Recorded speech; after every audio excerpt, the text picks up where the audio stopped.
Knicks president Leon Rose must have used a PTO day on draft night because the Knicks didn't do anything. No trades, no draft picks, no nothing. And that's not hating, and that's not necessarily a bad thing either in the grand scheme of things, but I want to know how the fans feel about it. So let's bring back Danny B of the Knicks Wall to get the buzz around the city about the state of the Knicks the day after the draft. Danny B, long time no see. Appreciate you hopping on with me. Let's get into this, man, because no movement, no trades, no picks, nothing for you and the fan base. Were y'all ready for a quiet night, or do y'all feel like Leon Rose should have made something happen for Tibbs and the Knicks roster on draft night? So I think, like, if you're looking back at the history of draft nights, right, since Leon Rose has kind of came, to the organization, they've really wheeled and dealed, you know what I mean? Trading picks, going back, popping up. So I think that fans kind of had the expectation that they were going to do something like that. The minds kind of behind the scenes there between Walt Perrin, Brock Eiler. A lot of those guys like to kind of move things around just to make the most of the assets that they have. And we didn't really see that, last night. So I want to say, I feel like it was kind of up in the air. I think it was 50-50. You were either going to see them do something like that to maximize what they had, or they were going to hold pat. And, you saw them do the latter last night. So they did hold pat. But I know you want to get into the moves that the Knicks did make. Oh, absolutely. I mean, signing Jacob Toppin to a two-way contract. That's Obi's little brother. And, of course, everybody by now, if you're a Knicks fan, you know about the Obi versus Tibbs incident. So the fan base, how are you guys feeling about the front office signing Jacob? Do you think they're trolling Obi, or do you just think that that's a good sign? All's good now. So I look at it as like a sign of goodwill. You know what I mean? I don't think it has anything to do with trolling at all. Obviously, the situation that got leaked, the audio of it, people understand that there's going to be tensions in the locker room when you're, playing for such high stakes. You're in the second round. Everybody's feeling like this is a series that could be theirs, and I think that with that being said, tempers flare. Obviously Obi's, had to play behind Julius Randle for his entire tenure as a Knick because of how well Julius has been playing and putting out on the court. So of course you're going to have in the back of your mind the fact that Obi, going into a contract year now, is going to want to shine a little bit, show him, show his worth on the court, and show that he could be more valuable than just the 15 minutes or so that he's getting per game.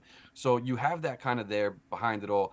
I dismiss it. I look at it as like, listen, first of all, if you've played, I know you've played sports. What's the locker room like when a team gets into the playoffs? Things get heated. Things aren't always going your way.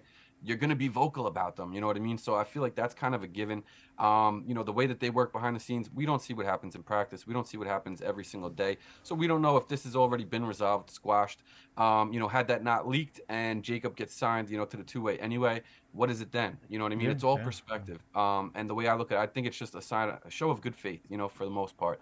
He's very athletic. He does a lot of the little things. He's defensive-minded, so I think he fits the mold on top of it. But it's definitely worth it to take a flyer on him when it doesn't cost much, right? All right, we could chalk it up as water under the bridge, but he's put a lot of pressure on himself. Whoever leaked that, you put a lot of pressure on yourself going through this contract year because people, they're not only going to be watching his minutes and his performance, but they're going to be watching his demeanor.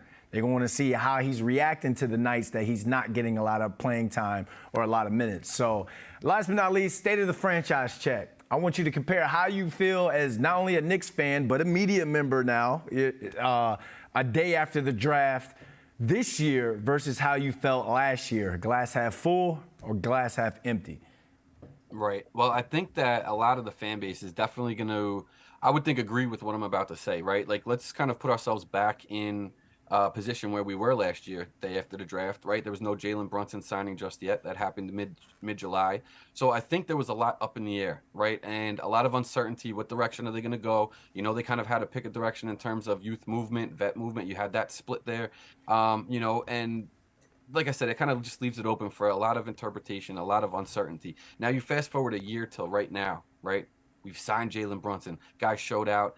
Knicks had a very roller coaster up and down season, but did enough to get themselves into the playoffs. They won round one against the Cavaliers. They got to round two. I think they have a lot of things that they can look back and be proud of to a degree. So I think I think you have to say that you're looking at a glass that's half full, right? But there's two sides of the coin. You look at Giannis, right? After the Bucks got eliminated, he comes up on the stage, says, "A loss is never a loss. You're always learning from a loss," right? Then you got the other side of things that say, if you didn't win, you lost.